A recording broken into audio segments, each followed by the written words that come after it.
if you knew you were enough? What would your life look like?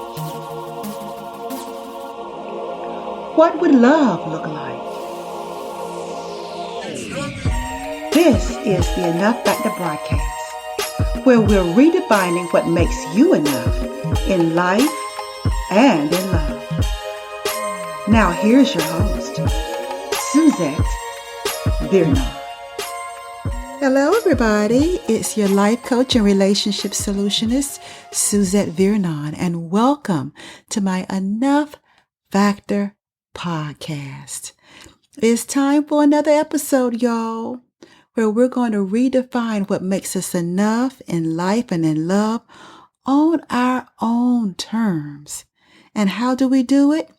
By amplifying what I've identified as 3 critical factors: your voice, your value, and your vision. To all those that continue to listen from week to week, thank you so much. You're the reason that I show up, right? And then for those of you that are new, maybe somebody told you about me or told you about the podcast rather, or you just happened to be scrolling and you came across it. Thank you so much for taking the time, because out of all the podcasts you could be listening to, you're listening to mine. What you will find is that each week I challenge what I call lids, limiting beliefs, ideologies, disconnects, and stories that keep you stuck in a cycle of failed relationships. And rather than keep you stuck, I show you what you already have to attract great love into your life.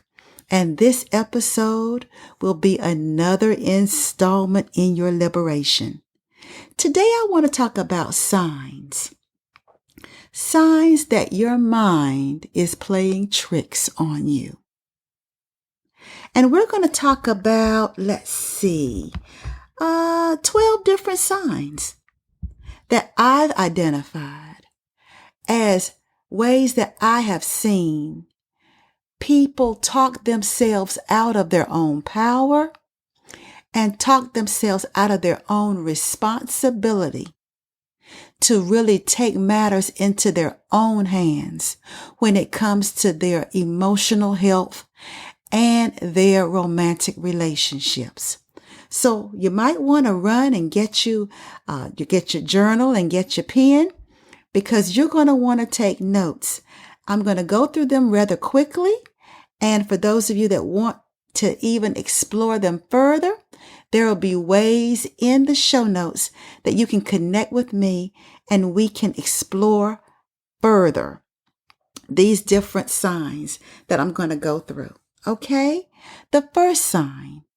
You think that doing the same thing over and over again will give you a different result. Well, to think that doing the same thing that you've done that has not worked in the past is the surefire way for you to find great love is definitely an insane mindset. And it's a sign that your mind is playing tricks on you. Number 2. You believe that getting a new man is the cure for the old man. Somebody said that the way to get over an old man is to get under a new one. That's not true.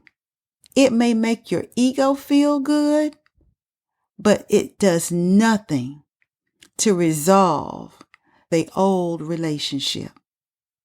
The only way to resolve an old relationship is to find out what you didn't know the first time so that you don't bring it into your subsequent relationships. Sign number 3. You believe that marriage is the cure for loneliness. Well, let me tell you something. I got married 2 times before I found my Mr. Right.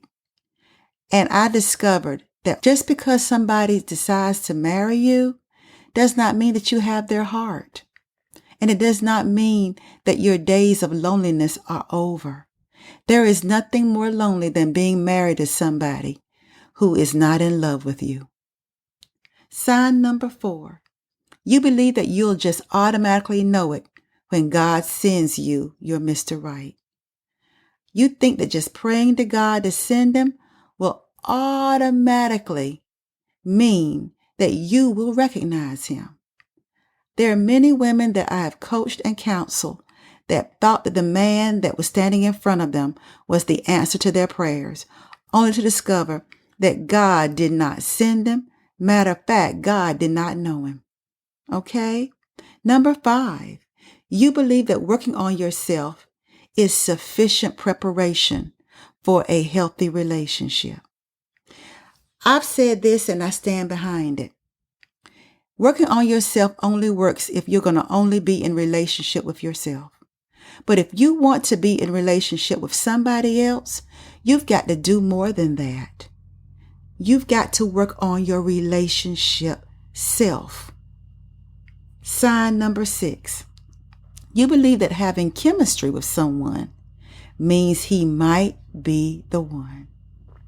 Just because you feel a strong attraction to someone does not mean he's the one. It just means you have a strong attraction to him. It takes more than chemistry to truly recognize and prepare for a good, healthy relationship. Sign number 7.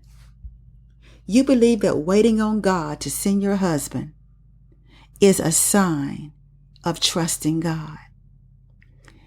It's only a sign that you're looking for God to do everything for you.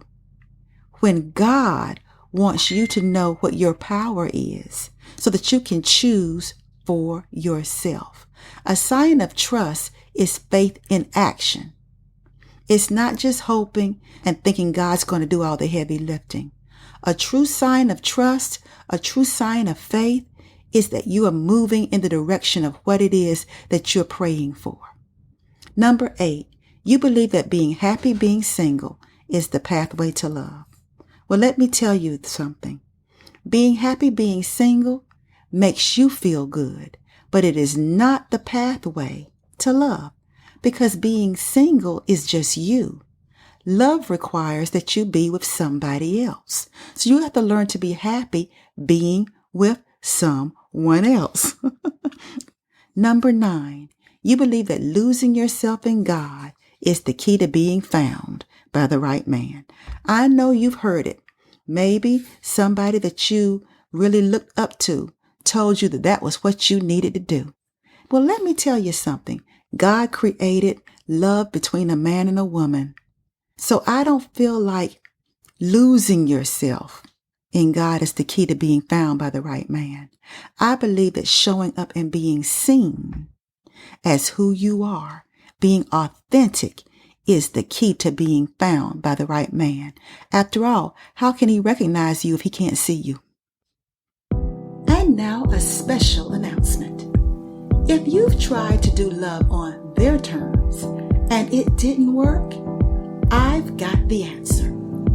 Love on your terms. A free 5-day masterclass that takes you out of the passenger seat and into the driver's seat where you belong. To learn more and to sign up, go to SuzetteSolutions.com. That's SuzetteSolutions.com. It's free. It's now. That's SuzetteSolutions.com. I look forward to seeing you there.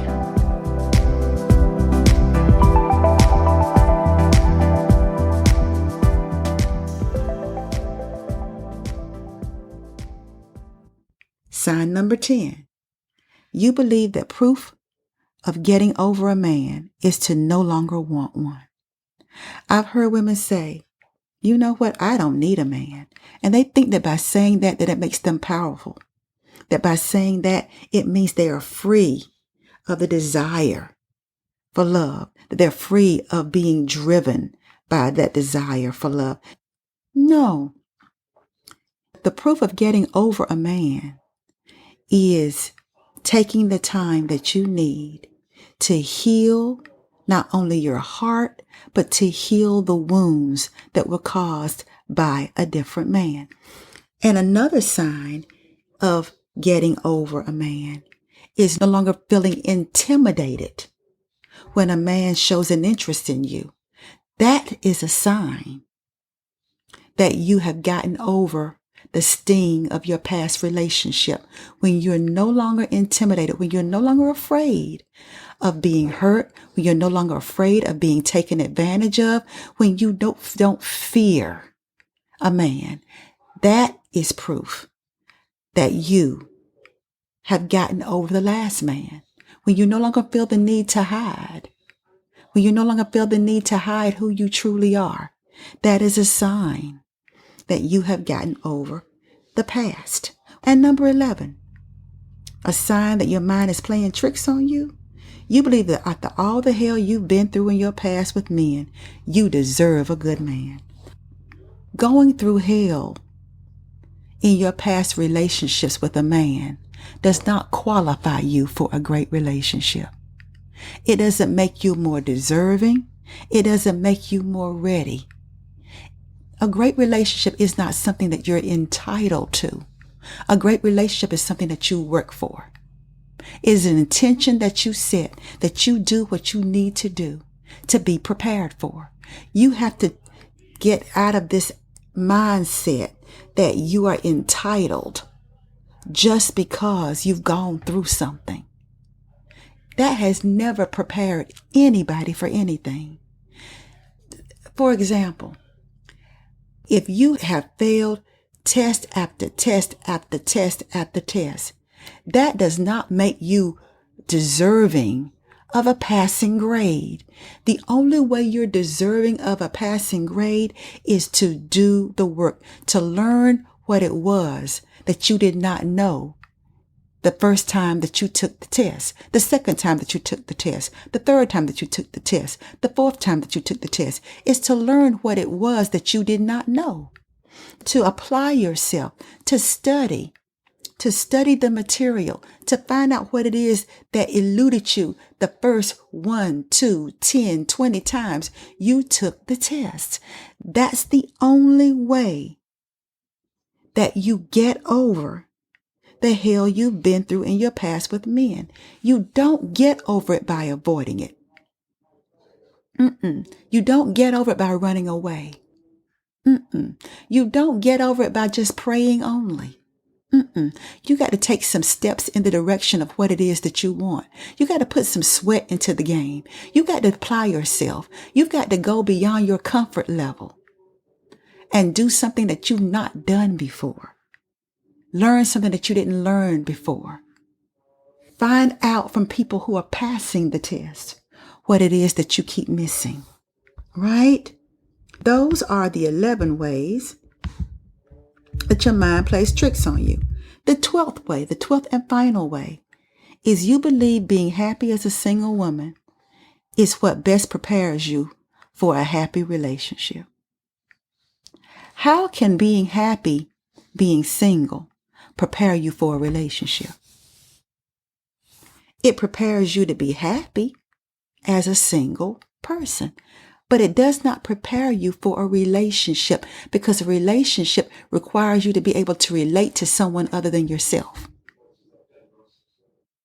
So the only way for you to be happy in a relationship, you learn to relate in a way that reinforces your happiness. To just sum it all up, what is the remedy? The remedy is put aside clever sayings and mindless mantras and spiritual or sexy sounding avoidance tactics, and finding out what truly makes for a happy relationship. One way is to determine what your terms are. Different from preferences, terms are not only what you expect from someone else, they are the conditions from which you'll do love. If you need some help with being able to determine what those terms, what those conditions are, it's not only finding out what they are, but aligning yourself with them in a real way. That is the way that you do it. If you want to experience love on your terms, then I invite you to Love on Your Terms Masterclass. It's coming up in November. It is backed by popular demand, and it is a surefire way for you to get the foundational principles that have eluded you in the past so that you can determine what your terms are and hold yourself accountable to those terms. It's a free masterclass. It's online. And the link to it is SuzetteSolutions.com. SuzetteSolutions.com.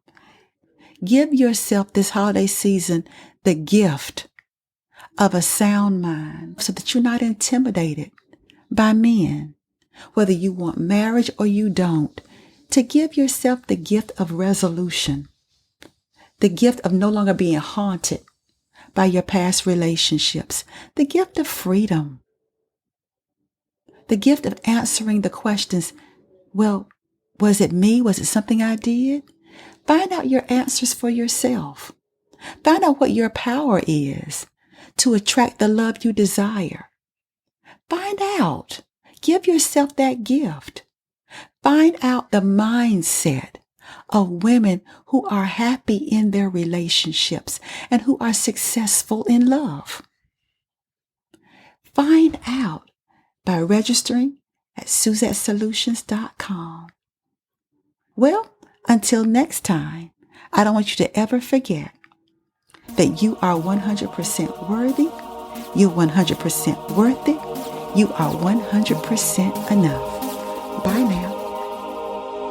You have just listened to the Enough Factor podcast with your host, Suzette Vernon.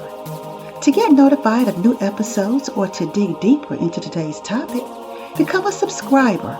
And while you're at it, tell us how we're doing and what topics you're interested in. We appreciate your feedback and your reviews. Until next time, remember, you are worthy, you are worth it, you are enough.